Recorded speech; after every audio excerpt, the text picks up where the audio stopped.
Mortel Imprévu, c'est une claque visuelle et un effet waouh à la fin.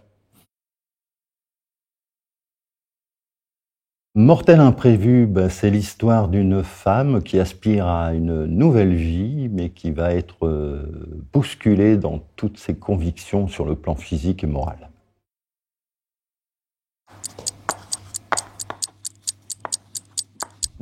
Froid, adrénaline et inattendu. Immersif, climatique et rudesse. Je suis pas tellement surpris par ces mots. Il y a quelques échos, on reste sur un champ lexical plutôt commun. Le côté climatique, rudesse qui rejoint le mot que j'emploie autour du froid, où on sent l'hostilité. Pour moi, ça veut dire j'ai bien compris. Oui, tout à fait. Donc c'est plutôt une bonne... Non, mais je trouve que ça se rejoint assez, en fait.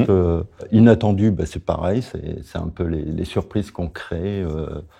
Alors ces surprises aussi, elles ont été scénaristiquement préparées dans la mesure où en fait cet album a été inspiré par 3 nouvelles de Jack London qu'il a fallu que je cumule en une seule histoire, ce qui m'a créé d'avoir des bons pivots scénaristiques et donc de créer ces fameuses surprises. Je savais que tu arrivais du milieu du dessin animé. Ouais.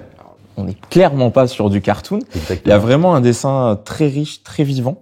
On pourrait s'attendre, vu le contexte, vu le sujet, à des couleurs très froides. Mais au final, la palette et le trait font que, même si on est dans un climat très rude, il y a une espèce d'atmosphère un peu chaleureuse, à part, quand forcément les péripéties commencent où ça devient un peu plus dur.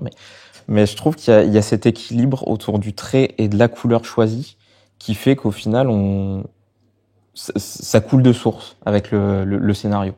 J'en suis ravi. Après, c'est quelque chose que je ne maîtrisais pas, moi, forcément, au moment de l'exécution. Moi, j'adore raconter des histoires. Donc, si je me trouve dans une cabane, je vais raconter avec des couleurs un petit peu plus chaudes, puisqu'on est plus dans le bois. Si, tout d'un coup, ils vont dans la forêt enneigée, on sera dans des couleurs un peu plus froides. Et par contre, après, il y a comme une espèce d'onirisme au niveau de la couleur, où, effectivement, dans des séquences un peu violentes, là, j'oublie complètement le lieu et je mets un bel aplat rouge pour montrer, par exemple, la violence de la planche. C'est avant tout parce que je raconte une histoire que ça me dirige vers telle ou telle parti pris graphique ou de couleur.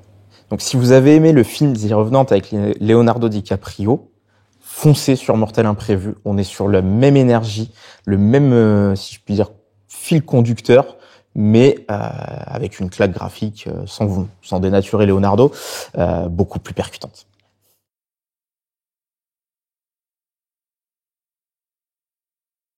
Cultura, la culture avec un grand A.